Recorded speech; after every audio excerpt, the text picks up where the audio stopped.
Welcome back to Highly Respected. I'm your host, Scott Greer, and today we're going to have an incredible episode for you guys. And this episode's been changed a little bit. As I was recording, the big news that you guys are probably all aware of, and is the title of this podcast, came out, and that is that Fox News fired Tucker Carlson, which is a big deal. And I think it is a very bad thing that has happened. I know that a lot of people have had differences with Tucker. There's been some cringe statements Tucker has made lately. Like he made this anti-white identity politics statement on Adam Carolla's show, and I was like, that it was a little cringe and over the top what he done. But generally, Tucker is I don't think I even need to state this, but I think Tucker is a force for good for us. He is a force pushing the GOP and the Republican part. Well, the GOP and the Republican Party are obviously the same, but he's pushing conservatism and the American right in the correct direction. He's made great replacement a mainstream issue. He's made restricting immigration a mainstream issue. He made South Africa a concern and a mainstream issue. Everything when it comes to identity issues, Tucker has helped push these things forward and make them mainstream and make people aware of them. The anti-critical race theory stuff, Tucker was essential to that cause and making that a mainstream issue. So down the line, and goes even to the transgender stuff, the social issues, Tucker is usually on point. Also Ukraine. Like he is single-handedly responsible for making the Republican Party more critical and more skeptical of the Ukraine war effort. Like without Tucker, the entire conservative media would be, for the most part, would be Ukraine cheerleaders and war hawks and all that. But Tucker has been a force pushing back against that, and it's the same with most of his foreign policy concerns. So with him gone, that force is gone. Is that you no longer have that person promoting those issues of making people aware of great replacement, making people aware of the problems going on with anti-white racism, problems going on with mass immigration, all these things. So there is not a real silver lining here. And some people, with their own issues with Tucker, and maybe he doesn't go far enough, or some of the things he says is cringe. Regardless of that, he still is a force for good. And he usually had to be somewhat cringe to keep his show on Fox News. But apparently it didn't work enough, because I don't know if it was necessarily his fault, because this is obviously a result of the Dominion settlement. And Fox has other lawsuits lined up. There's one coming from Smartmatic, and there's other election lawsuits. There's also Ray Epps is threatening a lawsuit against Tucker Carlson. These are serious problems for Fox. And I think Rupert Murdoch having to pay nearly $800 million to settle the Dominion thing made him say, we need to restructure the network. We need to change the network. And we're no longer going to have Tucker as our face and star. We're going to move in a different direction. And the direction that they're probably going to move in is something more along the Five, which one of the co-hosts of The Five is Jesse Waters. And for those who may not know, The Five is this round table where they have, and it's like Dana Perino, Gutfeld is usually on there. I don't know if Gutfeld is on as much anymore because he has his own show. Then it's like a roving band. It's like Juan Williams is usually the lone Democrat or liberal. And I forget, sometimes they have a different conservative on there. But usually it was like those three plus Democrat. And they go around, it's lighthearted, it's fun, they banter, they make jokes, they talk on lighthearted fare. It's not an apocalyptic show. It's very different from Tucker's monologues where he's like, they want to kill you, they want to go to war, they're trying to steal your house, they're trying to take away your freedom and liberty. Like Tucker, it's a very apocalyptic tone of his show.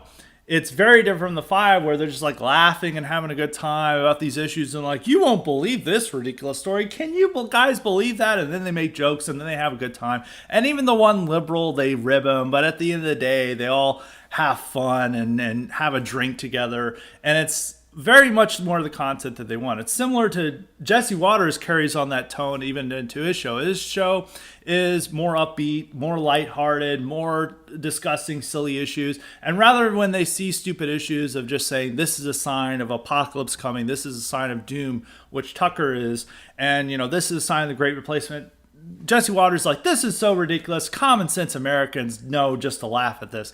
And they have a good laugh at it and a good time. And so It's a much more lighthearted tone. And I think that's the direction they're going to want to push the network more in, because those things are getting high ratings. The 5 is the highest rated show on Fox. It's higher rating than even Tucker's show. And Jesse Waters is having very good ratings on his show. And I think that, and Gutfeld is also doing very well. And Gutfeld is another representative of kind of the 5 mindset of like, we're being funny, we're having a good time, we'll sometimes have some controversial and offensive moments, but we're not going to go too much into the Great Replacement and some of this racist stuff and this racist territory. And so I think the future of the network is going to be more like Gutfeld and Jesse Waters than it is going to be Tucker. And I think they're going to have a whole network cleaning operation. I don't think it's going to go full like conservative, like neocon. They're just going to go straight into like pretending that Trump never happened. And this is like early 2010s Fox News where they're promoting amnesty and all that. They're not going to go far into that. They're just going to change the way they cover things. There's not going to be as much of the online internet right influence that there was on Tucker. Tucker was getting a lot of his topics and ideas from the internet right all the time, and even he was like sharing big Twitter accounts that are associated with it. That influence is no longer going to come around, even though there's a weird influence on Jesse Waters with that. Like Jesse Waters tried to have Paul Scalise on. So, but there's like a different way. It's kind of a creating of like, this is absurd and ridiculous, and we're having a fun time with this, that was initially how Tucker Carlson's show on Fox sort of was.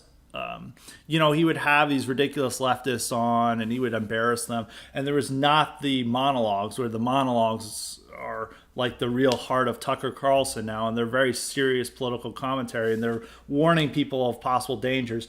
Jesse Waters and Gutfeld are not going to be warning people of possible dangers and this grim apocalyptic tone. It's going to be like, hey, we've got some problems, but we just need to come and like make fun of it and have a good time, and we can all come together and have a lighthearted tone and watch some football. And that's going to be more the tone of Fox News going forward, in my opinion. And I think that opens them up or closes the door rather on litigation issues that they're facing now. So those are my initial thoughts on it. I don't think there's anything more to say. I think we'll find out more details going forward, but I just wanted to have that topic out there. I had this whole podcast. I even recorded most of the podcast when this happened. And so we'll just segue into that. The first topic I wanted to talk about is the white tax. Yes, the Biden administration has wanting to put a white tax on many things, but the latest example of this is when it comes to home buying and credit scores. Last week, I think a lot of people have known this story. You got a lot of coverage. Is that last week, the Biden administration announced that those with high good credit scores, with those with over 680 on their credit score, are going to have to subsidize those with bad credit scores when it comes to home loans. So now if you have a credit score of at least 680 and you get a home loan for like roughly $400,000, you're going to have to paying $40 extra a month to subsidize those with bad loans or those with bad credit who buy home loans. And you're essentially giving those people a discount for their poor decisions. And those people now get better home loans, are able to have their home loans subsidized by those who pay their debts and have good credit versus those who have bad credit and do not pay their debts. And that's just the example given by the reports that came out. It could be as anywhere of $100 extra a month that you have to pay to subsidize low credit score Americans. And we have to be honest about what this is. This is a white tax because those with high credit scores tend to be white. Also, they tend to be Asian as well, but there are far more whites in this country than there are Asians. And it's not meant to be an Asian tax. It's meant to be a white tax. It is, and the point of this is to subsidize and help blacks and Hispanics get more homes or be able to buy homes. This is a important mission to the Biden administration. They have been prioritizing this for a long time, saying we need to have more equity when it comes to home ownership, that we need to, and not in the financial term, but equity and equality in home ownership. And it's just so racist how these banks don't lend to blacks and minorities, and we need to make sure that they own homes. And now this same mentality is what drove the Great Recession is that, or one of the major factors in the Great Recession is that George W. Bush felt that he needed to get blacks and other minorities, well, primarily Hispanics, getting them to own homes, and that he would spread the wealth of America by getting them to be homeowners and maybe even bring them into the Republican fold. And he pushed the banks to drop their standards in order to give them the loans to be able to afford a home. Of course, they all got risky loans and they weren't able to pay them off, and there were several people who could not pay off their home loans, and the housing market collapsed, and one of the major factors that contributed to the Great Recession. Now we're bringing back those same policies. We're looking back to these policies that were done in the early to mid 2000s, and we're saying, let's do this, but on steroids, because that is what the whole industry is doing, and that's what the government is pushing. All these banks are offering special rewards for minority home buyers. Bank of America debuted a program last year that offers minority home buyers are people who are likely to come from minority areas in certain cities and elsewhere. It's offering them the privilege of having zero down payment on their first home loan. With that, they're able to get this special reward that is not open to whites. Others, like Wells Fargo, is getting out of the home buying market, except for minorities. That is they feel that the market is too risky right now. There's just too much high interest rates. It's just not worth it. But they're still committed to minority home ownership, and so they're still going to be able to offer loans to some minority home buyers. So it's just their whole program now is for non-whites. Actually, let me even expand on what Bank of America is offering, because it's not just no down payment that could be open to certain minorities. It's no closing costs, no mortgage insurance, and no minimum credit score. And of course, there's several other banks that are doing this. It's not just Bank of America and Wells Fargo. TD Bank and Chase are offering around $5,000 additional credit to minority home buyers that can go towards closing costs or additional housing costs that certainly not open to whites, but it is open to minority homeowners. And the whole point is that the majority of whites own homes. It's over 70%. Even more whites own homes than Asians. Asians is around 60%, and for blacks it's under 50%, and with Hispanics it's hovering around 50%. So the whole push of the industry and the Biden administration is to get them into homes. And what better way to do that than to tax whites who have good credit scores, who pay their debts, who are being productive citizens. And it's saying, look, there's a huge risk in giving them risk and giving this demographic risky home loans, but we view this as an important mission of America to ensure that they get homes. So you, dutiful tax-paying American, you are going to subsidize this. You are going to pay the price, and you are going to negate some of the risk that is involved here with your own money, because we understand that you pay your debts. We understand you have a good credit score, so we can trust you to pay this, but we can't trust those people with bad credit to pay this. So those with good credit have to be punished. Now, this is kind of a real textbook example of what conservatives have deplored as in socialism. Some of the arguments going on about socialism are cringe or stuff, but socialism is bad. I do agree that socialism is bad. And now that's not to say that we shouldn't have a safety net or that we shouldn't have any type of entitlements, but I think the general thrust of what socialism is that you're punishing your most productive citizens to subsidize and to help your least productive citizens, your worst citizens, and to they get all these freebies and goodies at the expense of the, law-abiding American, the taxpayer, the one who does everything right. They do everything wrong, but they still get the discount. They still get the benefits. They get all the privileges, or they don't even need to suffer the consequences of being, of their actions and their behavior, because they all get it subsidized. And this is what it is. It's that it's taking the wealth of the productive, of the responsible, and it is, giving that to the irresponsible and the not so productive. And this could be a possible prelude to other policies that they want to push. I mean, I've talked about this a lot, about the American Chauvinism, about what type of this really, or this anti-white socialism that could become a defining trait on the left. Right now, the politics of it are that's not at the forefront right now. Like, I don't think Biden is that, but they do hint at some of these policies that could come in the future, and this certainly is one of those. The difference is, in the future, they would increase the amount that they are charging. Like, instead of $40 additional a month, it could be $400 additional a month. And, maybe these people, like, all minorities don't even have to have our down payments or closing costs, that they get all these terrific benefits that are not open to whites and those who have high credit scores. It would just be a more extreme version of what we see right now. A more extreme version of the white tax, which is now being implemented by the Biden administration. Now, a few right-wingers, when I tweeted out a joke, is like, high credit score Americans build America, which is supposed to be a euphemism for something else. A lot of people began a lot of wailing and gnashing of teeth over this, because sometimes there's this... people are just like, sometimes right-wing economics verges on complete idiocy, and people are like, we should just ban money. Why have money?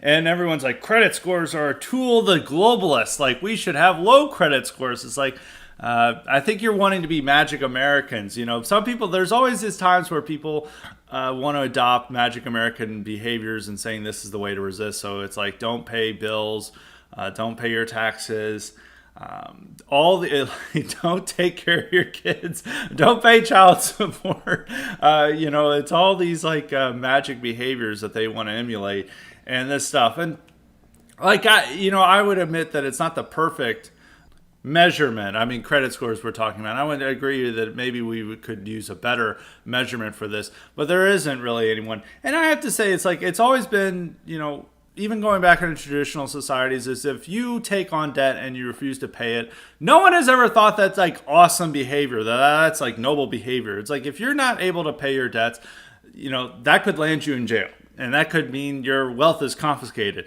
It also means in your own community that you're an unreliable person, that you're a piece of shit. If you can't pay back your debts, like, no one's going to trust your word. Your word is meaningless, and they're not going to lend you credit because they're saying this guy won't pay back. And so there is an informal credit score within these communities. If communities knew a person wouldn't pay back their debts, it's like, why even lend money to them? Why even work with them? And that person would be held in disrepute, because considering that your honor your debts was a virtuous thing. It's what good people did. It's what the community worked. It's how a community functioned. If no one was paying their debts, our community could not function. It even goes into the, of course, it's a fantasy work. It's like the Lannisters, they always pay their debts. It was meant as like a threat, as like if somebody, wrongs them, they always pay them back. But it's also a sign that, like, they are reliable. They're men of their word. And this is why, they always pay their debts. And some people were being even autistic. They're like, well, there's a lot of people, planners and stuff, who had very high debts and were not high credit score Americans. They cited like Thomas Jefferson and others. And yeah, they got their like wealth confiscated. Like, Thomas Jefferson had most of his wealth confiscated after he died. He had to sell off a lot of things because of his bad habits. I mean, not saying that like people with, not the best low credit score people could be good people in otherwise good ways. Is like, there's sometimes some people are just not good with money. And there's, of course, a lot of bad people who are good with money. We know that for a fact. But high credit score Americans was meant as a euphemism for another group of people, but some people were wanting to be autistic and spurging out about it, as is wont of some people. But even when it comes to those planners, I mean, those planners were like in debt. They were in bondage to other people, and like they would not have complete freedom. They were essentially debt slaves to their creditors, and so that's not a situation you want to be in. And it's always strive to be America, that you want to manage your debts, you want to pay them all, so you're not enthralled to other people, and you're able to have a successful life. And just think about this on a personal level. Like, say a friend pays you, gives you $100 just for something, and you refuse to pay him back. Do you refuse? You're just like, I'm on principle not doing it, or you're incapable of doing that. How is your friend going to think of you? Is he going to think of you as a highly, or is he going to think you as like based and strong anti-capitalist and a traditionalist? No, he's going to see you as a piece of shit. And so that's how you should some way view credit scores. And yeah, I think some people like get low credit scores because they're young, they made some dumb financial decisions, or they're trying to start off a business and they took a little bit more risk than they thought that they should have, or they had a medical emergency or some other type of emergency and that put them into debt. There's a lot of legitimate reasons that people have struggles with their credit scores. And, later in life, they try to work through it. And I understand that. So it's not everyone is... Low credit scores is not entirely due to magical behavior, but sometimes it is. Sometimes it's like, oh, I'm going to buy a car that I can't afford and I'm not going to pay off my car loans. That's a lot of some of the behavior involved there. But regardless of the disputes, is that high credit scores are trying to achieve a good credit score is a behavior associated with white middle class. Is what the white middle class stresses. It's what, they teach about, properly managing money, living within your means. It's a part of that traditional mindset that helped build America, is that these people were, wanting to not, expend lavishly on and spend far more than their pocketbook can cover. They're wanting to live within their means and live that type of life that they're able to have freedom. Because if you are in massive amount of debt, you're not a free person. You are in thrall to the people that loaned you money. And a big reason we have, I don't know if it's a big reason, but you could say that this is a reason we have credit scores. They weren't always around, but they came about in the late 20th century, is because we no longer allow the type of discrimination and racism and people. So like banks would have no other way of like knowing who to give loans, and they have civil rights law. And so they're just like somebody just shows up and they have to loan, and credit scores gives them the ability to the workaround of the normal civil rights law and then other things that says that, you have to loan to everyone who shows up. In a society where we're not allowed to see race or not allowed to see factors that could contribute to, the poor ability to pay back loans, they're forced to rely on another means, a more objective means. It's the same with, SAT scores and other things, which they also want to get rid of. Any of these type of objective metrics that allows our society to see, who's smart or who's paying back their debts, they want to eliminate, because there's certain groups of non-whites that are not very good at these metrics, and thus they feel that these objective criteria that are, not biased at all are somehow biased and racist. And they view the same, that the way that they want to get rid of standardized testing, they also want to get rid of credit scores. So banks and others with no ability to discriminate and no ability to look at a lot of other factors, they're reliant on credit scores to give them the metric to who give loans. And it somehow turns out that whites are more likely to have high credit scores versus blacks. So placing a penalty on the high credit score Americans is a form of reparations for low credit score Americans. And some people should get too worked up about the high credit score Americans, and what that means is that you should always strive to pay your debts and to minimize your debts if you have them. And some of those habits that are part of having a credit score are, in any society, those are some of the ways you want to have it. You could argue that, that demonstrates risk aversion, and you do need some people to take risks as well, which that'll always be in the case of society. And maybe taking risks is going to hurt your credit or has the potential to hurt your credit. So I understand that argument, but at the same time, for the, the multitude, the masses, you want them to stay reasonable and conservative in their spending habits and to not accumulate a lot of debt, because having a lot of debt is not good, and not paying that debt is even worse. And some people are just like, let's not pay our debt. And once again, this is magic behavior. It's like they don't pay their debt at all. And that just means no one's going to offer you money. And just think about it on that personal level. It's like if you asked your friend for $200 and you refuse to pay him, and you're just like, oh, I'm on principle not paying this back. Not even to forget the interest rate. He just wants $200 back.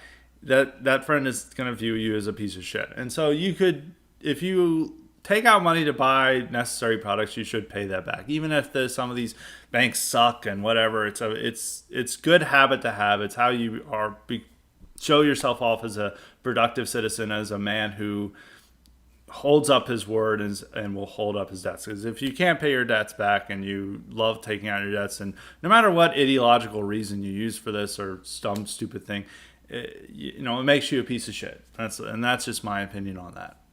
But on the broader subject, this is a part of the America's ongoing war against the white middle class, about the white middle class standards, which I was going into a lot last week with the cultural habits that we see in America right now.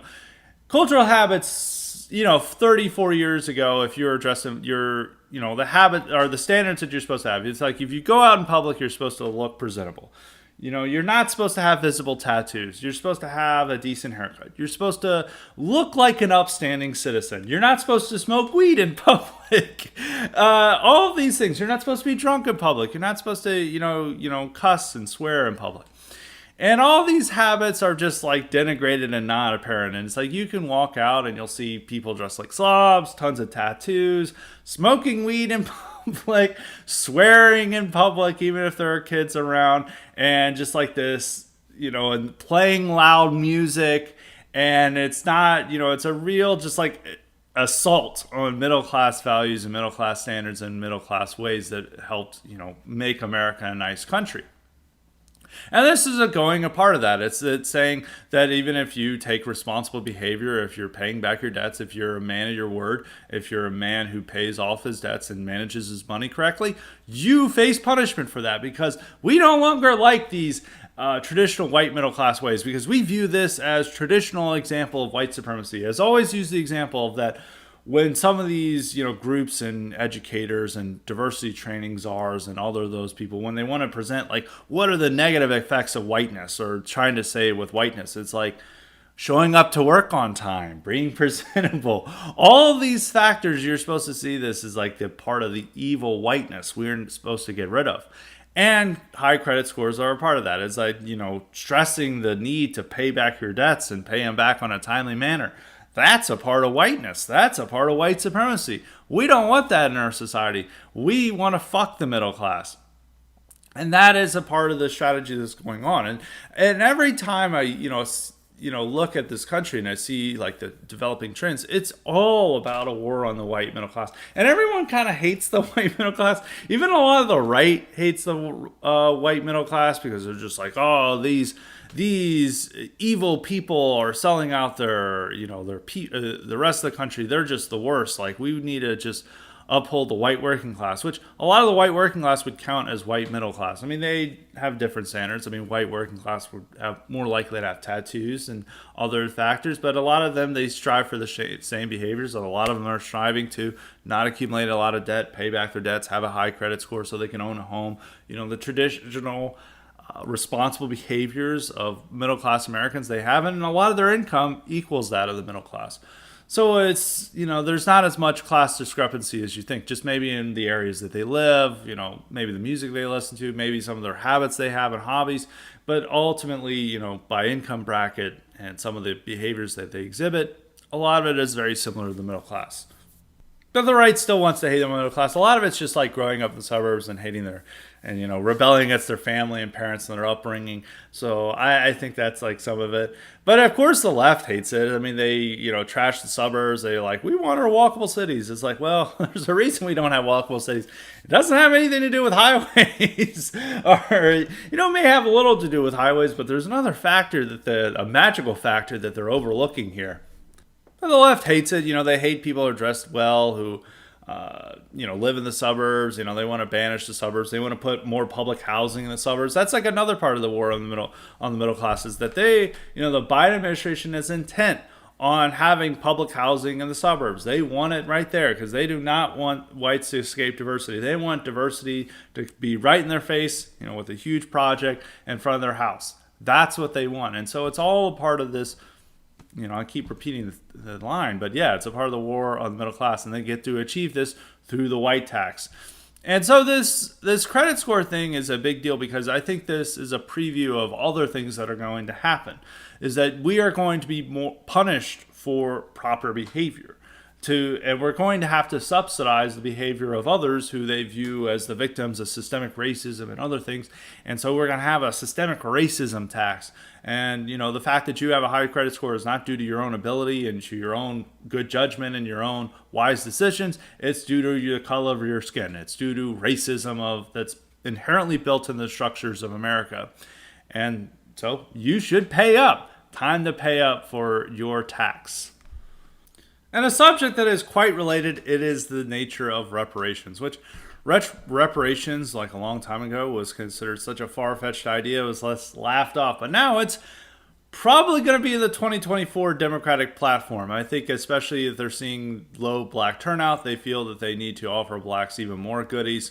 So I think that Biden, or whoever the nominee is, it's looking to be Biden at this moment, is going to offer reparations for them. I mean, and California is pursuing it. San Francisco is pursuing it. A lot of all these other cities that don't even have, a white tax base anymore, like Memphis and Detroit, are wanting to do reparations. Like, who the hell is going to pay that? Like, you have a majority black city.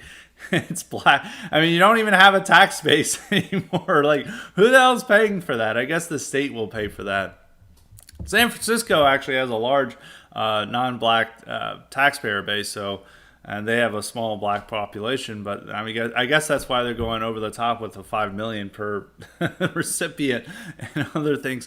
But this is going to be a campaign topic, and it's obviously the white tax here. I mean, that's the whole point of it. But it's moving. The credit score ruling is moving us in that direction of giving reparations. And it can be something like that with reparations, rather than just like a direct payout of $100,000 or $1 million, however much they say. It's like whites are charged, like, are taxed more, or that they have to pay more when they try to buy a loan or try to buy a home or a car, or maybe even medical loans. It's like those medical debts, that they're charged more on that. They're charged more in these behaviors to subsidize black behavior. And that's what reparations could look like. It's just that blacks get discounts when it comes to home loans, car loans, other essential needs that they could have, while whites pay more for that stuff in order to subsidize magic behavior. So that could be the form that reparations takes, or it could just be that they announce some new major investment into black communities and they say that this is reparations. But of course, the majority of taxpayers are white, and guess who's going to pay for that? Whites. Once again, a white tax that they love to emphasize and push down on us. So reparations is coming out, but there are more Republicans who are saying interesting things about reparations, because they can no longer hide behind blacks to argue against reparations, which has usually been their go-to strategy, is that they'll just find some black conservative and like, oh, please argue for reparations, or argue against reparations for us, because we don't want to look racist. And this happened when in 2019 they had a hearing, I think it was a House hearing on reparations, and they had to bring in blacks to argue against it. I think this was one of the times they brought in Candace Owens to argue against reparations. I think she gave a good argument, but they brought in people like that to argue against reparations rather than making those arguments themselves. So it would all be all these white congressmen be like, I have no opinion on reparations, but this black guy does. And the only time that they could make an argument was saying that, well, I think the Democrats should be responsible for reparations because they were the racist party. They were the party of slavery. So it's all those type of dumb arguments. But we're getting much better in the rhetoric, but it's seeming that it's off the cuff arguments or comments that maybe some of these candidates don't want to make, but they're still very good. Last year it's coming from very surprising Republicans. It's not coming from people like Paul Gosar or Matt Gaetz or Hawley, the people you would expect to say this. It's coming just from random establishment candidates that you would never expect them to say this stuff. So one example is Tommy Tuberville, Alabama senator, who was the establishment guy against Jeff Sessions back in 2020. He became the senator in the primary then. He became the senator. He's at a Trump rally last year, or one of these campaign rallies, and he's going off about reparations. He's said that reparations is a way to pay the criminal. He's saying we're paying the criminal with reparations. the people who are doing the crime, and that's bullshit. So it's a very ballsy statement. It's essentially saying we're the people doing crime in America and committing crime, very Steve Saylor-esque point, are now deserving of reparations, and that's bullshit. And he never apologized for it. And so that was a very strong statement. He may have regretted saying it, but I think it was very good, and Republicans didn't really condemn him. Some were just like, I think he used a little bit too hot of rhetoric, but they didn't ever condemn him, and they just ignored it. But I think it was a great comment that he made. I would have never expected Tommy Tuberville to say something like that. Former college football coach who mainly coached black football players, went off. He took his go-off juice. So is that. And now you have Bernie Moreno, who is a very establishment candidate. He's supported, mass immigration in the past. I think he's even contemplated reparations actually himself of some sort. He's been not very solid on the issues, but he appears to be getting much better. And he suggested that we should have reparations for whites, particularly the descendants of Union soldiers who freed blacks. And in his statement, he was saying, it's like we were founded by all these founding fathers and stuff. And that group of people, white people, freed black people. And it was like very base comment. I don't know if he fully intended to make this comment, but he's saying that like our country was founded by white people, and then white people freed the slaves, and now they want them to pay reparations, and that's ridiculous. They're the ones who deserve reparations, and it's like, yeah, that's really keyed. I'd have to say that's a great comment. I don't think he fully understood the path and the implications of what he was saying, but I'm glad he said it. That he was making the comments like we're the only nation that freed slavery, so why should we free the slaves or eliminated slavery? And we lost so many lives. Those lives were predominantly white men. Why should we pay reparations? I thought it was a pretty solid argument, and it's just like flipping the script and saying like, why don't we pay reparations to Union soldiers who lost their lives, the descendants of them? And I think that's a valid point. And that's the type of arguments they're going to need to make when reparations comes up, because it's going to be a campaign issue in 2024. It's definitely going to be a campaign issue, even if it's not that major of an issue it's still going to be an issue, but it might not be a major issue. It's going to be a major issue in the years to come. And so Republicans need to be working out arguments against it and relying or hiding behind black tokens to make these arguments and just saying like, some of these black conservatives who make these arguments are just, it's like these very theoretical things. It's like, well, it's meaning that we have some type of debt and there's some level of guilt. And it's like, no. Don't go into the abstract. It's time for the direct. It's like you are wanting to pay the people doing the crime. You are wanting to pay the people who have already gotten tons of benefits from the society, who overwhelmingly use or disproportionately use welfare and other things. And we've spent billions and billions of dollars on their public education and billions of dollars on community investment and all these things, and yet they want more, and they're going to demand more even when reparations happens. It's never going to be enough. And it is anti-white. It is socialist. It is true socialism. It is anti-white socialism, and it's a wealth redistribution, and it's fundamentally anti-American, and there should be even no contemplation of it. And should be mentioned to taxpayers is that this is going to mean you are paying more for taxes. That your tax dollars are not going to the services that you're paying for. It's not paying for roads and infrastructure. It is paying for more shit for a group of people who are already receiving a lot of your tax dollars. And I think that maybe not so direct, but I think it's just appealing to taxpayers and to their own personal interests and how they're going to, they're not going to receive any benefits from their tax dollars. Maybe they already feel that way, but that even more so that their tax dollars are not going to go to the services and the reasons why that we have taxes. It's instead going to go to a group of people that's only going to be demanding more resources.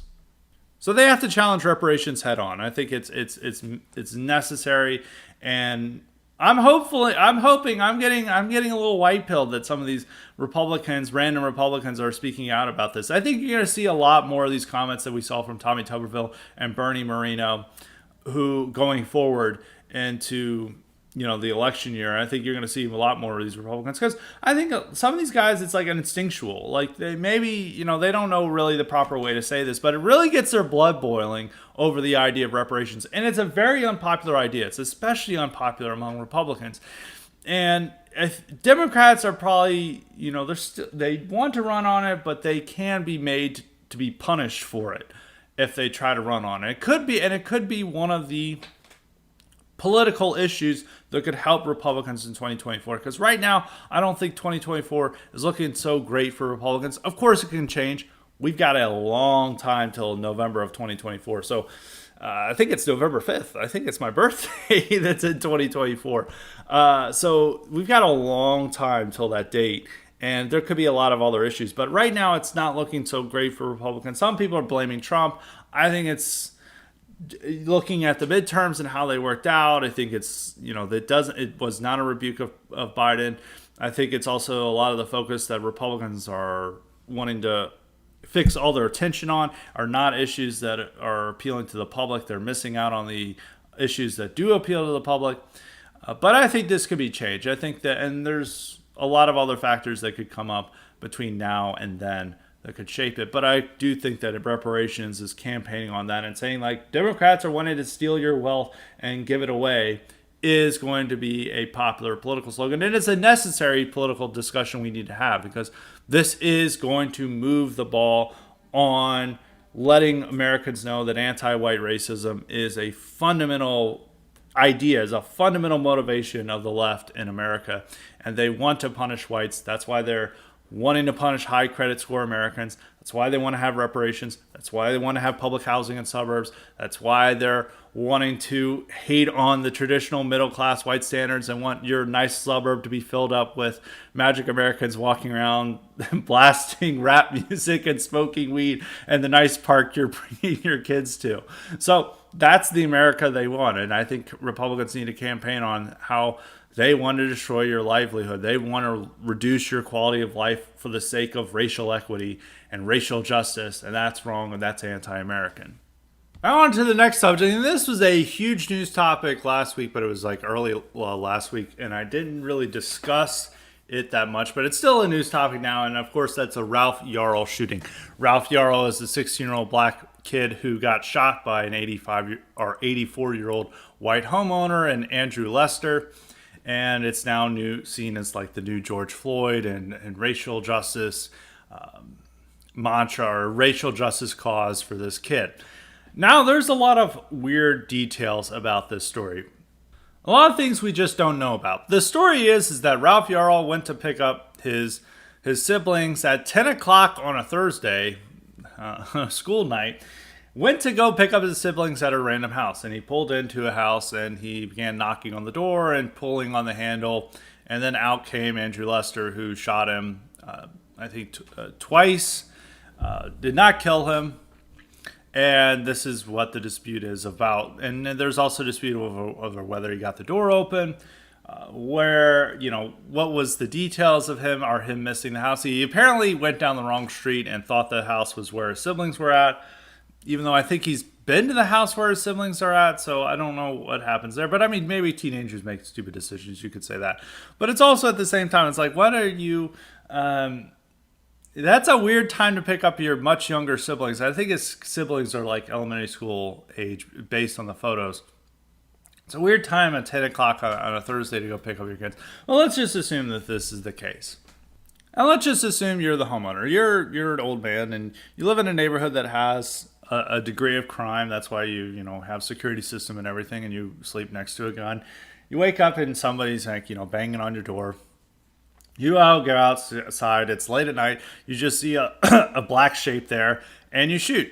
Now, is this maybe, is that justifiable behavior? It could be. And what it could say, the guy is saying, is that I had no idea who this person was. It's a stranger trying to get into my house. Stand your ground laws. Some it's like a dispute over whether it's castle doctrine because the person has to be within the home, or is the door has to have the door open.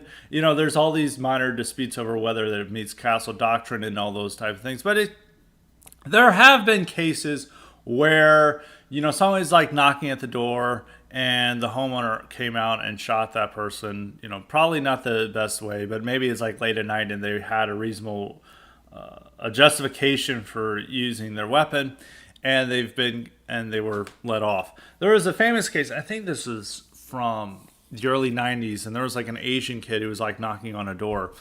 It was a Japanese foreign exchange student in 1992 in Baton Rouge, Louisiana. He went up to a door. Him and another white kid were trying to find a party. They went up to a door. They knocked around, and they were actually walking away from the house when a guy came out with a gun. And the Japanese kid didn't really know what he was saying. He's like, "Oh, we're here for the party. We're here for the party." And then he approached. He didn't realize the guy was like had a gun, and the guy shot him, and he killed him. And in this case, which is like very different from the Ralph Yarl case, there was like probably less justification here. But the guy said it was an act of self-defense, and maybe the fact that the Japanese foreign exchange student was approaching the white guy, and that worked in Louisiana. So, but this, people have been able to use this argument before that if you're just like late at night and you're trying to open somebody's door, that person may have a reasonable fear of you and may be able to use a firearm in this case. And I think it's a not understood is that this happened late at night. This happened at 10 p.m. This guy Andrew Lester was already asleep. You don't really get visitors at 10 p.m. unless they're out for trouble.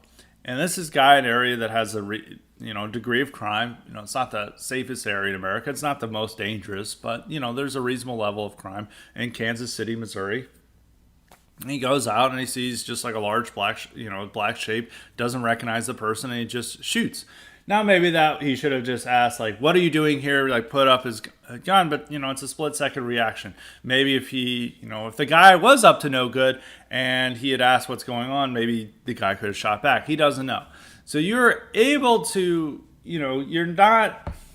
It's why it's always dangerous to go to the wrong house. And then compared to the case of Yoshiro Hatatori, I don't know how to pronounce the name. I'm sure the people in the comments are going to rake me over the coals for how I pronounce his name, but that's the name of the Japanese foreign exchange student back in 1992, where the white homeowner was able to get off, or was able to get exonerated for the killing by claiming self-defense.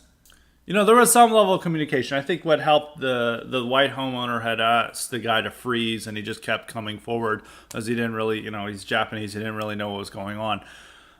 But in that case, or in the Ralph Yarl case, there's been there was no communication. He just shot. He just opened up. But if Lester they really want to fry Lester. But he is in an area where there could be sympathetic jury, that those people are been victims of crime, or they know people are victims of crime. They think about that scenario of like just a stranger opens up, regardless of race, it's just a stranger's up at your door at 10 p.m. at night, and he's like, yanking on the door handle and trying to get in. You're 84 years old as well. The guy's probably frightened, and he uses his firearm in that case. Maybe you should have asked first rather than shot. But I think he still has a reasonable self-defense claim. But unfortunately, these cases don't take place in a vacuum. And they're not, and the people who are the jury of his peers are likely going to know about this case. They're going to feel the pressure from the Black Lives Matter activists and the pressure from the black media, and they're going to say that this Andrew Lester is a racist. His grandson even says this. It's actually probably the most disturbing aspect about this case is that one of Andrew Lester's grandsons, who has cornrows of some sort, or has a black hairstyle of some sort, is doing the media rounds about how his grandfather was a racist and he is evil person, and he's standing with the black community at this time, and he's like, I hope he goes to jail for a long time because it's finally time to make a stand against racism. And you're just like, wow. And the media loves this stuff. The media absolutely loves white family members who shit on their relatives. They can't get enough of this. They're really addicted to it. I mean, you saw this. There are so many cases of this with January 6th where they'd find relatives who just like absolutely trash their like brother or cousin, sometimes even their father. Actually, there was a couple of times that children turned on their father or wife turned on their husband, and they would just like have these cameras in there and just like having this person go to town on their loved one or their relative. And this was the media just absolutely, it's very powerful tool that the media has. And people point out how it's very much reminiscent of Soviet Union, and that these communists, they would have these children hopped up on Stalinist ideology who would condemn their parents to the police. They'd take them away, and then they'd celebrate the kid as like, you did a good deed by taking away your counter-revolutionary parents. And the same thing takes place today, as we see with Andrew Lester's grandson, which is, it's just so unnecessary that they do this. And it's automatically convicting him. And this grandson feels empowered to do this. Like, he's just like a way of telling his family, go fuck yourself. Selves rather than go fuck yourself. I mean, but he is telling that to his grandfather. And there's no critical ability of the grandson or criticizing, or maybe saying like, well, maybe the grandson's having a beef that he's trying to air out in public or any of that. And it's just, the grandson's just become a full-on wigger too. So it's a funny ordeal that's happening. I also saw a lot of weird takes on the wigger phenomenon. This is a little bit of an aside, but a lot of people were like saying like wiggerdom was awesome because it was the last stand of a colorblind America. And it's all these right-wing accounts saying this, like, this was incredible back in the 2000s and that we had wiggers. And I was like, no, first off, we still have wiggers. It's just more popular now. It's less ridiculous. It's considered less ridiculous now. I mean, like, a good percentage of white youths would count as wiggers by the music they listen to, by the language they use. A lot of wiggerdom has just gone mainstream. And all these people are just like, this is awesome. We got to bring back the wiggers. And it's like, what? No, the wiggers were bad. Okay, they were bad. But I don't know why right-wingers are... for some reason having nostalgia for like mid-2000s wiggers. And I don't know, it's going along with this weird nostalgia for the aughts, which, I wouldn't say the aughts aren't that bad, but if we're going to, it's now, I've complained or criticized some of the 90s nostalgia and seeing that the 90s is like this time of radical tradition, and it's the new 50s in conservatives' minds. But now it's going on. Now the 90s is peering into the 2000s, which is like, all right, maybe we're getting a little too far ahead in our return to tradition days if we're now just wanting to return to the early 2000s. And early 2000s wiggerdom. But I don't know. There was like a ton of posts on like I was seeing about this. But the Andrew Lester's grandson shows that wiggers are still around. They're more numerous now than ever before. And I don't think there's any reason to glorify or lionize the wiggers of the past. But besides the wigger grandson throwing his grandfather under the bus, which is just typical of society, I mean, it's just a strong moral urge in society, which I want to make one final point on this. So a lot of people are always like, oh, people must getting paid to believe this stuff. It's like, nobody really believes this stuff.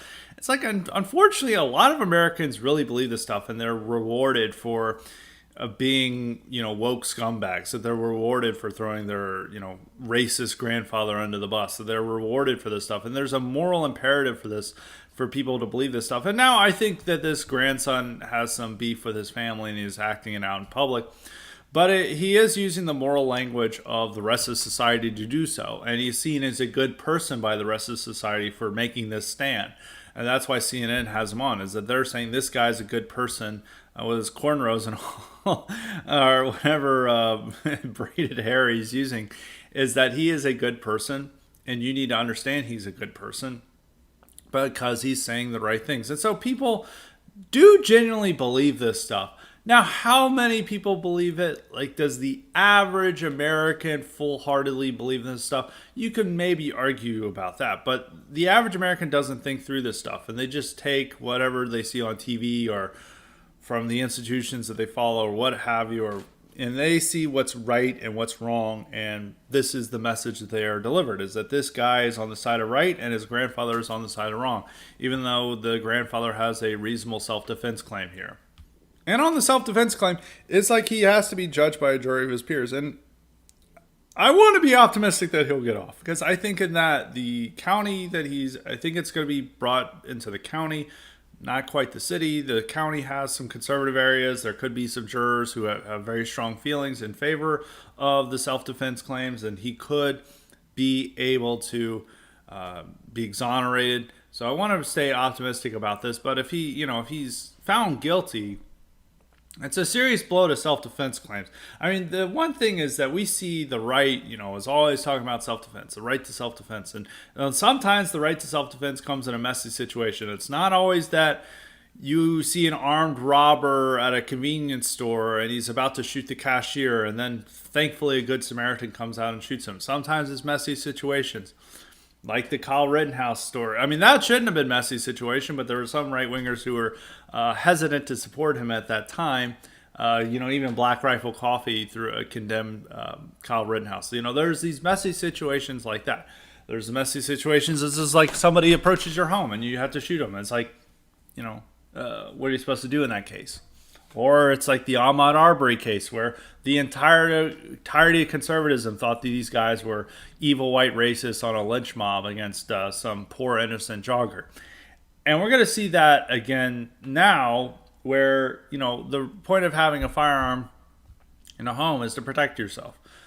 You had to make a split-second decision at that time. And fortunately, Ralph Yarl, didn't die. I don't know. Some people may claim that Ralph Yarl was up to no good.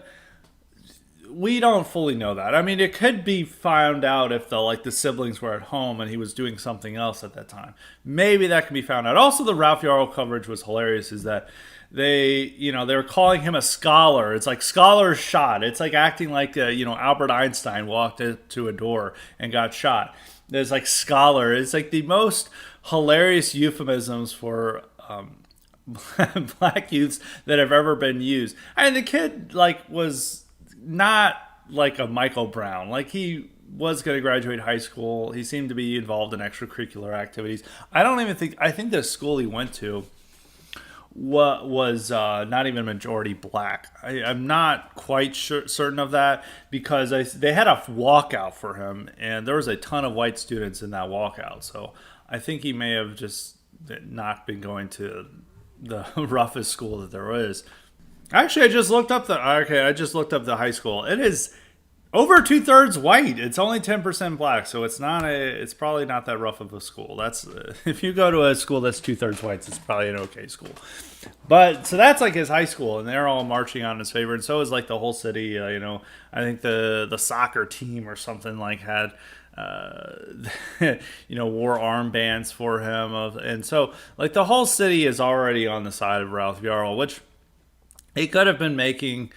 Maybe he made a wrong decision, or maybe he was up to no good. I think in this situation, if you have a homeowner and he uses a firearm and he has to make a split-second decision, I think there's still a self-defense claim. It could just be a terrible misunderstanding, or it could have actually been a legitimate case of, maybe this guy was wanting to break in for some reason. Who knows? I mean, maybe they'll be found out in court.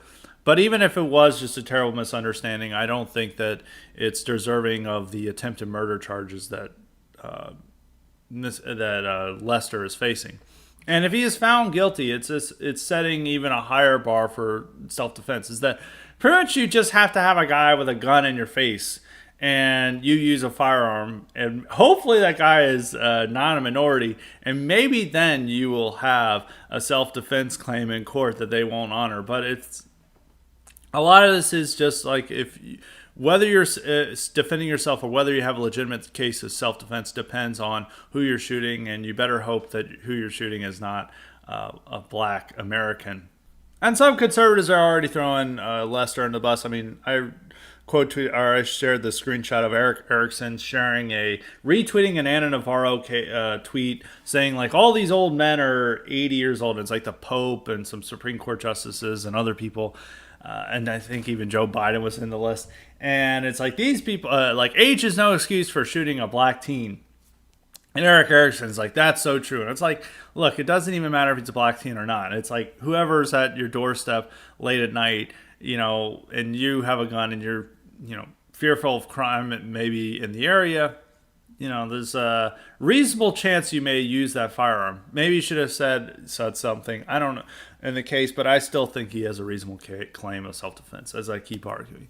Well, those are my thoughts on that story. I mean, this story isn't going to go away. It is the George Floyd story this year. There's probably going to be another George Floyd story into the summer or elsewhere. I mean, there's even a case out in Akron, Ohio, where this guy, Jalen Walker, fired at police, and police lit him up afterwards, and grand jury refused to indict, and there was still like some protests, and some of them got aggressive at the time, which clearly it was a reasonable. Clearly, the police were right in using and firing on this guy, because this guy had fired first on them.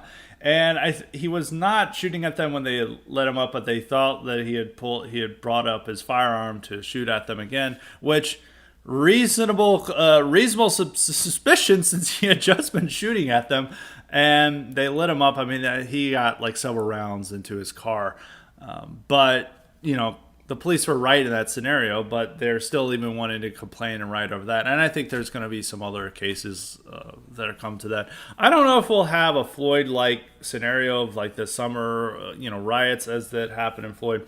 I sometimes predicted in 2021 where it looked like there were some cases that may turn into that, but then they didn't turn into that.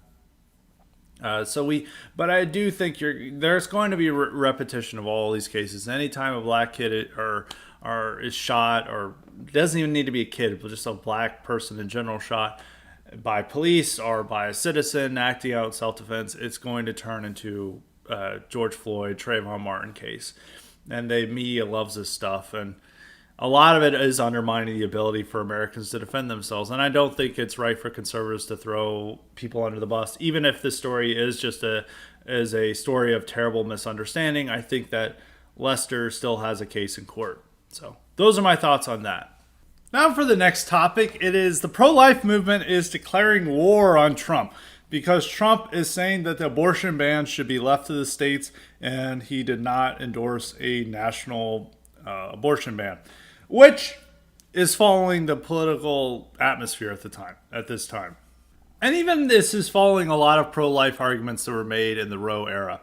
When people wanted Roe v. Wade overturned because they're saying this is this issue that should be left to the states. And now the states are making this decision. So some states are, full-on bans or heartbeat bans, and other states are not having any bans.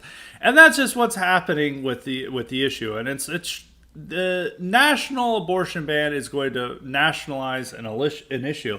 Obviously, by the name, it's going to nationalize an issue that Republicans aren't doing well in. I know a lot of listeners always get mad when I go over the issues of why abortion is not a popular issue for conservatives, and it hurt conservatives and Republicans in 2022. People know most of the reasons why. I think it's very obvious. And when you nationalize it, it's going to ensure that there's going to be even more problems for Republicans. And a lot of Republicans are hesitant to endorse a national abortion ban. Now, some people present a moderate, a 15-week or a 20-week ban. And that's what Susan B. Anthony List is wanting, is that they want a moderate 15-week ban for abortion. That's, it's not the 6-week Heart Week ban that a lot of people are pursuing, such as Florida, Texas, Georgia, others that now have that on the books. The pro-life movement wants everyone to commit, or at least Susan B. Anthony wants everyone to commit to a 15-week abortion ban, national abortion ban. But there's problems with it. First off, a lot of pro-lifers are outraged that that's what's on offer, is that they want something more. They want a national heartbeat ban. Some want that. Some want the state left it to the states. And last year, Lindsey Graham introduced this 15-week ban, which the pro-life, or at least the Susan B. Anthony list, some pro-lifers were upset about it because they wanted something more. They said that this would be universally accepted. Instead, all Republicans were very much divided over the issue, with most saying that this is just an issue that they're just going to have to leave to the states. Others saying that it didn't go far enough, and so it really pleased no one, and it really incensed Democrats, and it was just not a political winner when it came out to a national abortion ban. So this has already been introduced, and it proved to not be a wise political decision at that time. And now the pro-life movement is wanting everyone to commit to this issue, when most Republicans are realizing that this issue is not that helpful for Republican electoral chances. And it was one of the decisive factors in Republicans having disappointing midterms. Now, Trump's stance of just leaving it to the states would have been fine just a year ago or 2 years ago.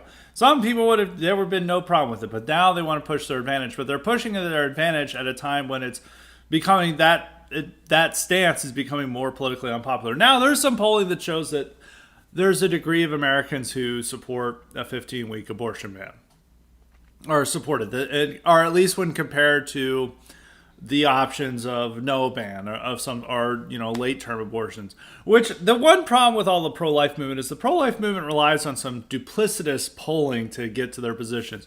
For a long time, the pro-life movement said that millennials, because this is how old an issue is that young people at the time were millennials, not Zoomers, is that they kept claiming millennials are the pro-life generation, and they still insist young Americans are the pro-life generation, which polling shows the complete opposite. But there was at some time, I think in 2013 or 2014, and I think it was put out by some pro-life group that showed that there was some movement among young people that they are more pro-life, which is the opposite.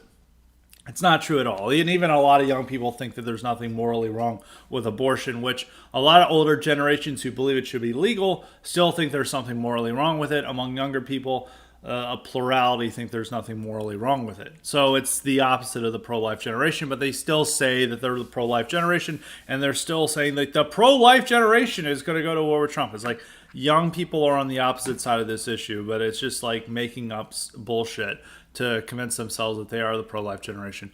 That's one lie. There's another false notion that women are more pro-life than men. Actually, that's the opposite, is that women are more pro-choice, and that the latest polling shows that over 60% of women say they're pro-choice versus 47% of men say they're pro-choice. A plurality of men say they're pro-life, while only low 30% of women say they're pro-life. And women are far more supportive of late-term abortions than men are. So are the position that abortion should be legal under any circumstances. Far more women are supportive of that. So that's not really true. And there's even these things that, I saw one group, I think it was LifeSite News, that put out, had an article saying that a majority of Americans support an abortion pill ban. And I was like, that can't be true, because I'm seeing the exact opposite from every other poll. And then I look into it, and it's like a technicality and it's coming from January 2022 or 2022, not 2023. And it's some very specific minutia that I don't even think voters understood. And that's what gets the results. But when voters are asked about this now, it's overwhelming. It's 63% say, they oppose a ban. Now, some people say whatever, we'll just do this, but it is having a negative effect on Republican electoral chances. If they want to lose 2 elections for this issue, to pursue it. But I think even with the nationwide abortion ban, this is different from the states, because the states are actually accomplishing these bans. The states are actually implementing them. So they're able to accomplish what they do no matter the political consequences, because they're able to do it. But with the nationwide abortion ban, they're not even able to accomplish that. They're not going to be able to accomplish that. And it's just an empty promise of something that's only going to hurt them in the polls, and they're not even going to be able to do. And it doesn't even get out the votes. It's just saying we want you to take this stance. It's not even about pro-life or pro-choice, because they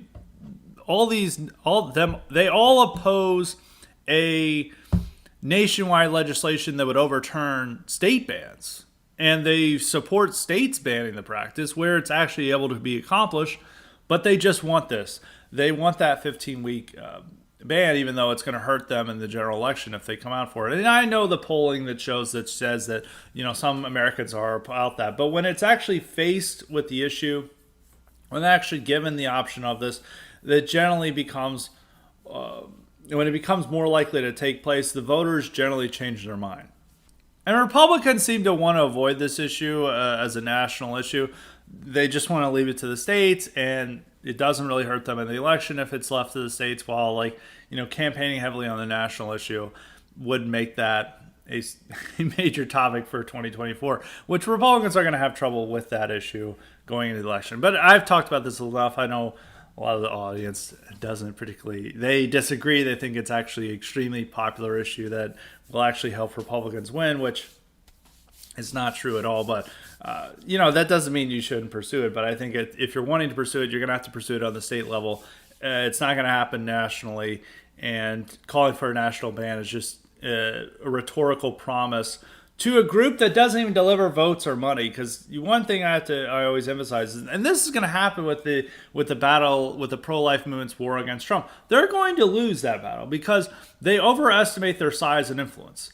They have a very influential impact on the Republican and conservative establishment. One thing you need to think of, now there are like church groups and others that are like into this issue, but they overestimate the central importance of the issue to those groups. Those groups are motivated by a lot of issues. And right now their main issue is like the war over gender ideology and stuff. It's not quite abortion. Abortion is primarily an issue for conservative movement, Conservative Inc., and the people who work in the activist sphere of the Republican Party and conservatism. It's very much of a grassroots movement based in Washington, D.C., and that's where their central thrust is. And yes, I understand that there are people, the March for Life, and those groups that come there. But when you look at all the grassroots supporters and the voters, when it comes to Republican primary, it's not it's not an issue of central importance to them as it is to the Conservative Inc. in Washington, D.C., which it's very much a central importance to them, but it's not quite of the central importance to those voters because Trump had a pro-choice record. Actually, all the nominees from 2008 to 2020 and probably into 2024 had a history of being pro-choice. That still didn't matter in them getting nominated. Now, some you may say that that's a problem. The only candidate who had a strong record of being pro-life for Republicans was George W. Bush. He had always been pro-life on record. I don't think there was any time he had ever been pro-choice. George H.W. Bush and I think Dole had spotty records on abortion, according to conservatives, and so did McCain, Romney, and obviously Trump.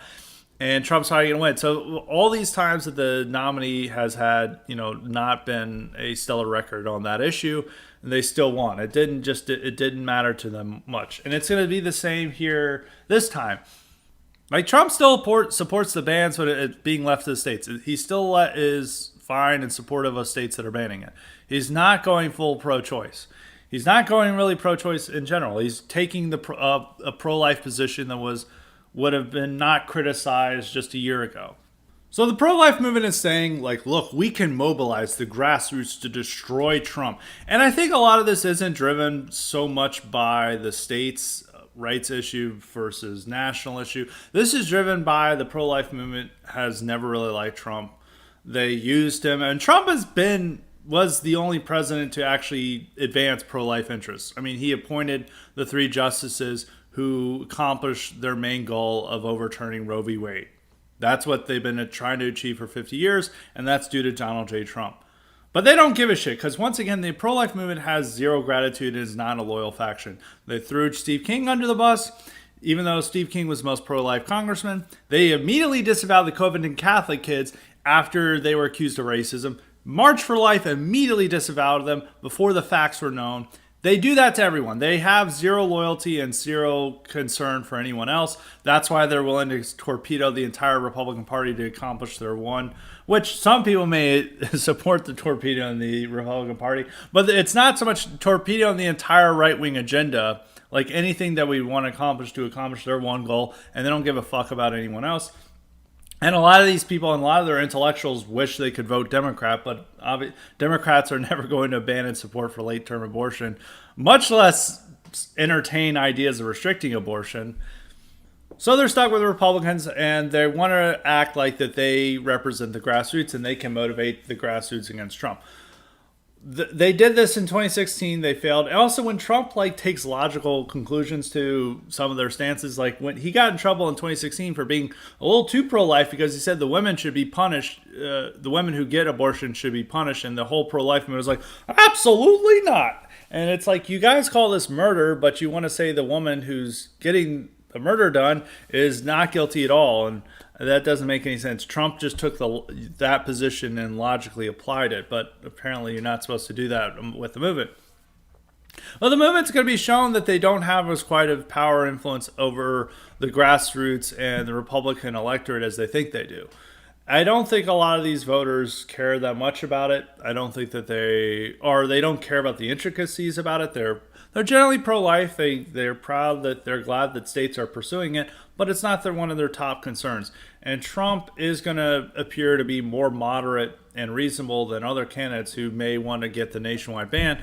But the nationwide ban is not going to get these guys a high level of support or a lot of money or anything that the pro-life movement claims that they can deliver for people. I mean, the pro-life movement didn't deliver votes in the midterms, despite achieving their goal that they've been trying to do for 50 years. They didn't deliver the votes, and they're not going to deliver they don't really have that quite a voter mobilization power that the pro-choice side had. The pro-choice side, it was able to get a lot of people who are apathetic or apolitical and got them to the ballot box. That's not the case with the pro-life movement.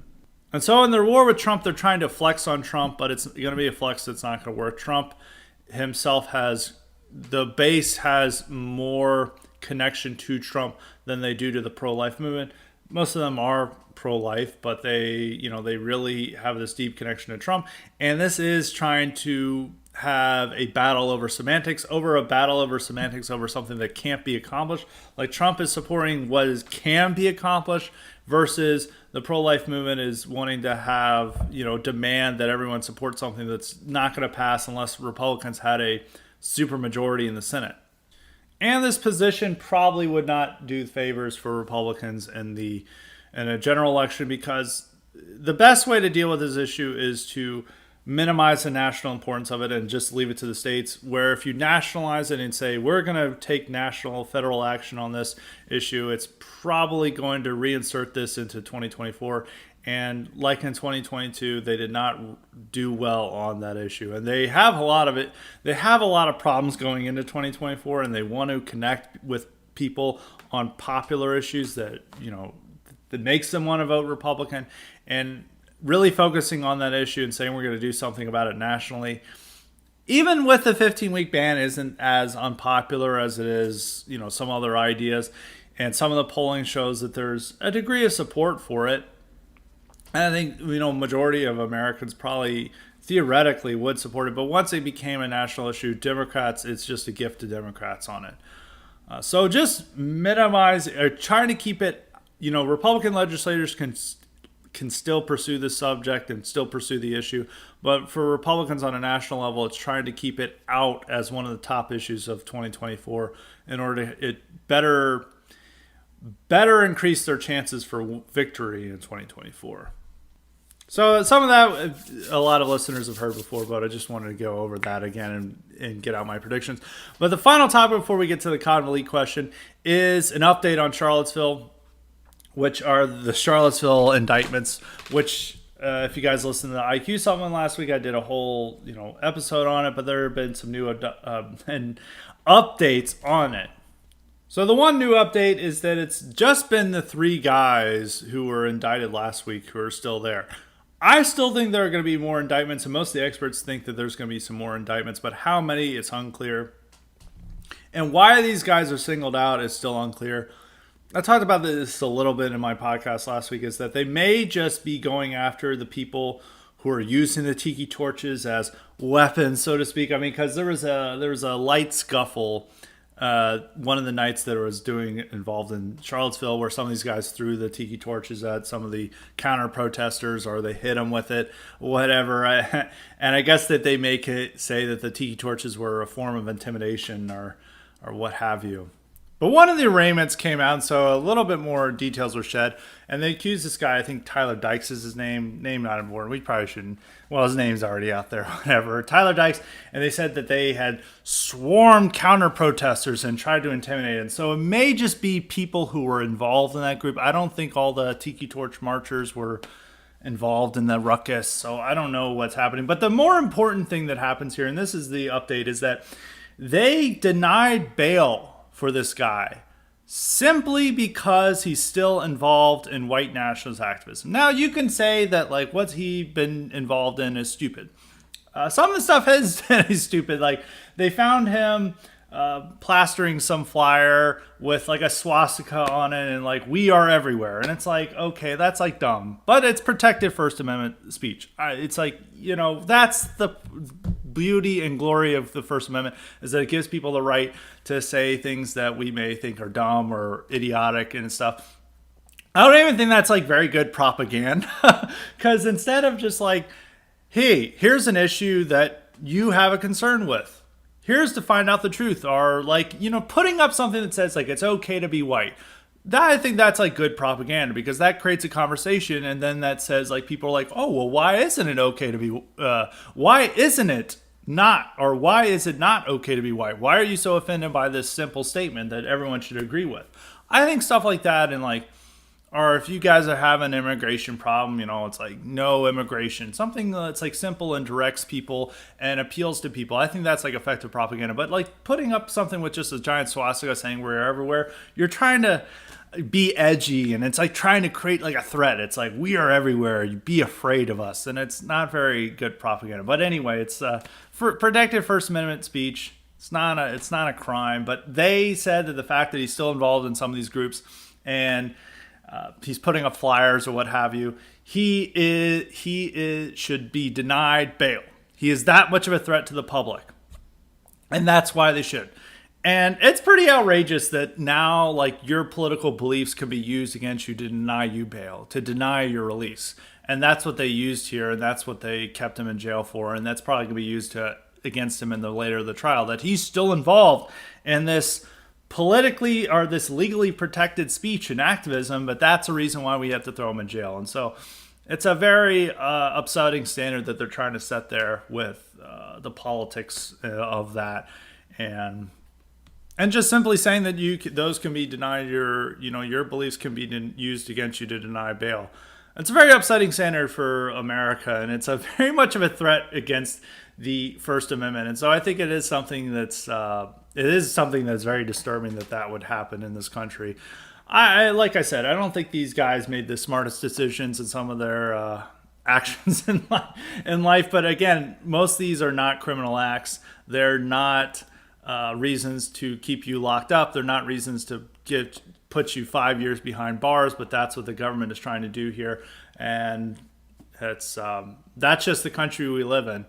And hopefully, I'm still same degree of optimism I have for Andrew Lester out in Kansas City, is that I do have some optimism that the charges that the Commonwealth attorney, that's what they call the district attorneys in Virginia, that his case is just too much of a stretch, and that if he tries to bring it to trial and he tries to get these guys convicted, that the ordinary people of that county will see that this is like not a real crime that they're involved in, and it's just like a politically motivated persecution, and that they'll be allowed to go free.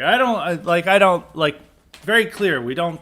Some of these actions are very stupid, and they should be used as an example of why you shouldn't be involved in some of the stuff and some of these actions, because this is what will happen. But I would say that none of what they did here sounds like a crime at all, especially like him plastering flyers. No matter how stupid they are, it's definitely not a crime, and it shouldn't be used as a reason to deny someone bail.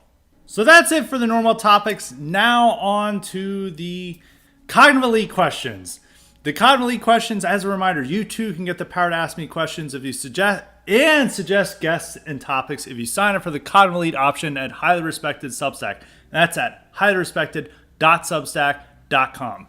And make sure to sign up for the IQ supplements while you're there. And also sign up for the free subscriptions if you just want to read the articles. So want to get those reminders out there. This question comes from Tom. Tom asked me if I want to reconsider my thoughts on the Bud Light boycott in light of the success of it. They did get the Bud Light's woke VP of marketing got removed from her position. And do I now reconsider my thoughts on Bud Light boycott? Because that's a good point. As I said in last week's podcast, that if they actually get that VP of marketing removed, then it's a victory. They did do that. And so hats off to the boycott. They did accomplish one thing. I do think that that's probably going to dissipate some of the boycott. Over time, I think some people are going to forget their aversion to Bud Light. This happens with a lot of products. Like when conservatives, wanted to boycott Nike over Colin Kaepernick, over time they came back because they forgot what they're boycotting over. It's the same with Gillette. Like Gillette went woke for some reason, and conservatives we're going to boycott Gillette. But over time, conservatives have forgot the reason why they were boycotting Gillette. I think it'll probably be the same with Bud Light. And the reason why the boycott worked was not so much that conservatism itself made it work. It's the fact that they got country music stars involved. Is that they got these country music stars to say that we're no longer drinking Bud Light. They're changing their lyrics of their song to another beer brand. And, country music fans is a big demographic that Bud Light wants to appeal to. And if their stars are saying we hate Bud Light, we're drinking something else, that's a major problem for them. And, because those musicians are going to have influence over their listeners.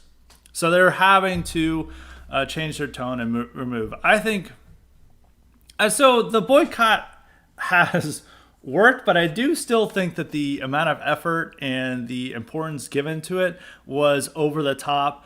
It was just over a stupid marketing ploy, and there are far worse companies to go after. And conservatism really had to unite its entire forces, entire movement behind this to get it done.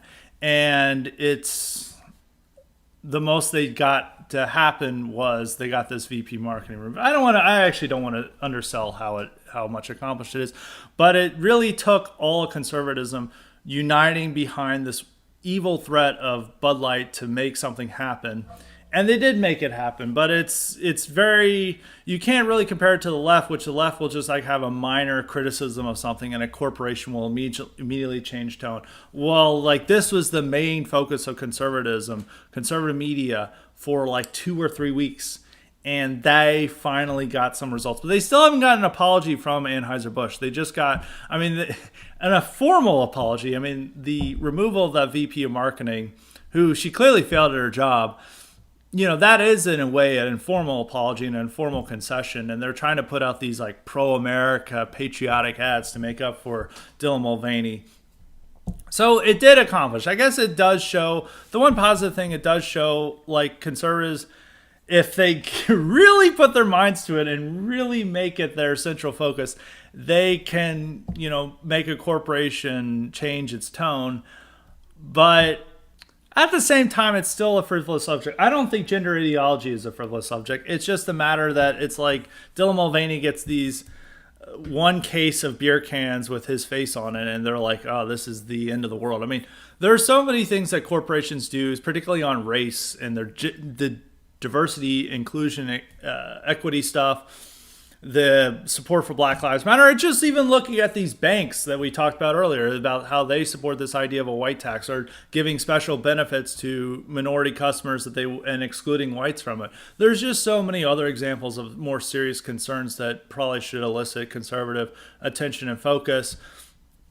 I think they did accomplish something here, but I don't think the rest of corporate America will listen. And this may end Dylan Mulvaney's corporate partnerships, which I guess is a small win, but it will not end woke corporatism, woke capitalism, because they still see that conservatives aren't going to get that worked up about something that's Black Lives Matter or them, not hiring white people. I think those are bigger concerns than, a marketing gimmick with Dylan Mulvaney. But so I won't change my opinion on it because my opinion was reflected in what happened last week. But I still think, it did accomplish something. But at the same time, it took the American right's entire focus for 2-3 weeks to get this one thing done. And maybe there could have been, maybe they don't have anything to talk about it. I do think it does show that the American right, a huge weakness of the American right, is that it's obsessed with frivolity rather than serious topics. And do you really think that this country is great again, that now Bud Light has fired their VP of marketing and they're now putting out patriotic ads? I don't know. But maybe it's a small development and in the right direction. We'll see. So those are my thoughts for today. That's it for Highly Respected. we'll have some future thoughts on subjects. I want to conclude this episode with something on Tucker's firing. I think I made this clear, but I want to make this extra clear, is that this is very bad. This is not a good moment. I don't think it's over. It's like totally over, but it is very bad that he got fired. And a lot of people think like, oh, this now opens up all their opportunities. It's like Fox News is the central focus of conservative media. It is where a large percentage of the population gets their news. It's what drives the conservative grassroots and the conservative base.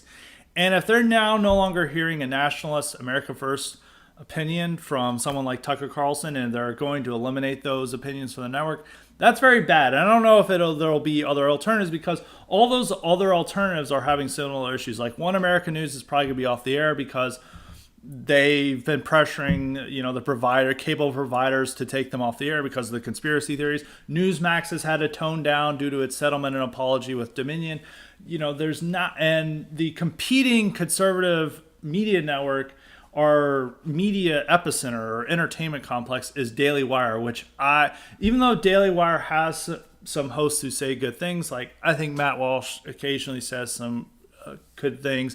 A lot of times it says cringe things, but I do think Daily Wire is worse than Fox News, and much more pernicious than Fox News, even if they have some hosts and guests or hosts and articles that promote things in the right direction. Also, I forgot Candace Owens, which, Candace Owens has some, misses, but I think most of the part, Candace Owens is right on the mark on a lot of issues. But Candace Owens also has her own tension with Daily Wire. But now that, with Tucker gone, that makes Ben Shapiro and the people of Daily Wire much more influential on conservative opinions or right-wing opinions. And Tucker has done a tremendous job of getting our opinions and views out there to the public, much more so than anyone else, I think, on the mainstream level. Of course, there's people who go in a much stronger direction outside the mainstream level, but I think when it comes to somebody to get those opinions across and those views across that no one else is talking about, Tucker was there to discuss them. And so I don't think it's not the end of the world. It's not the end of the world, but it is very concerning at this moment. And I don't think that there's a silver lining apparent yet. But we're definitely going to keep our attention on the subject. May write an article about it, or may even do an IQ supplement on it, depending on the issues at hand. But no matter what happens, we're going to have an incredible article this week and an incredible IQ supplement this week. So be on the lookout for that. So until next time, stay respected.